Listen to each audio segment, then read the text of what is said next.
Hi everyone, welcome back to my video. তো তোমরা সবাই কেমন আছো অবশ্যই আমাকে কমেন্ট করে জানাবে। আর আমি কিন্তু বেশ ভালো আছি। তো আজকে কি বলো তো, আমাকে দেখে তো বুঝতেই পারছো যে আজকে তো কিছু একটা আছে আমাদের বাড়িতে না, আমাদের ত্রিপুরাতে সবার ঘরে ঘরে এই পুজোটা আজকে করে। আজকে হচ্ছে জ্যৈষ্ঠ মাসের লাস্ট মানে সংক্রান্তি। তো আজকে দিনে আমরা সবাই এই পূজাটা করি। আমরা এটাকে বলি হচ্ছে কর্মপুরুষের পূজা, আর অনেকে এটাকে বলে সাতুবর্ত। তো আমরা সাতুবর্ত তো আমরা বলি না, আমরা বলি হচ্ছে গিয়ে কর্মপুরুষের পূজা। আজকে সকাল সকাল ঘুম থেকে উঠেই স্নান করে নিয়েছি, কারণ হচ্ছে পূজাটা আমি দেব। আর বৌদি বাকি সব কাম করছে, আর মা ওকে নিয়ে বসে আছে পাখিকে।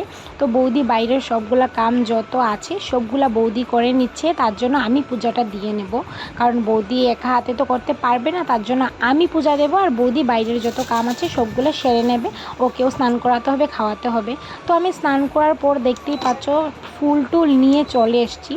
তারপরে আমি বসে পড়েছি এখানে এইগুলা ভাজতে। এখানে হচ্ছে চিরা, চাল আর হচ্ছে তিল। তো এইগুলা ভেজে কুটে আমি ঠাকুরকে দেব।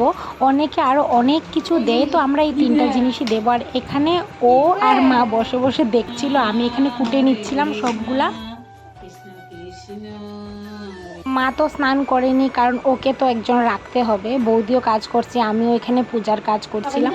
আর এখানে ওর সঙ্গে গল্প করতে করতে আমি সবগুলা কুটে নিচ্ছি। আর হচ্ছে গিয়ে ও শুধু দুষ্টামি করছে এখানে বসে বসে, আর এইগুলা ধরার জন্য যা করছিল বসে বসে। মা এখান থেকে আমাকে বলে দিচ্ছিল কিভাবে করব। তারপরে আমি চলে এসেছি, সবগুলা কুটে টুটে নিয়ে চলে এসেছি ঠাকুর ঘরে। আর আমাদের যে এই ঠাকুর ঘরটা না অনেক পুরানো ঠাকুর ঘর। যখন আমি একদম ছোটো ছিলাম, 3 কি 4 বছর হবে, তখনকার ঠাকুরঘর, অনেক পুরানো ঠাকুরঘর। এটা কিছুদিন পরে ভেঙে তারপর আবার বড় করে ঠাকুরঘর বানানো হবে। তো আমি ছোটো থেকেই পূজা দিচ্ছি এখানে, লক্ষ্মীনারায়ণের পুজো আমার বলতে পারো।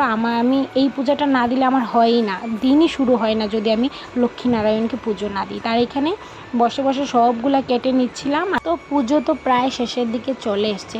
আর আমাদের এখানে না আরেকটা নিয়ম আছে যে আজকের দিনে কেউ কিন্তু ভাত খাবে না।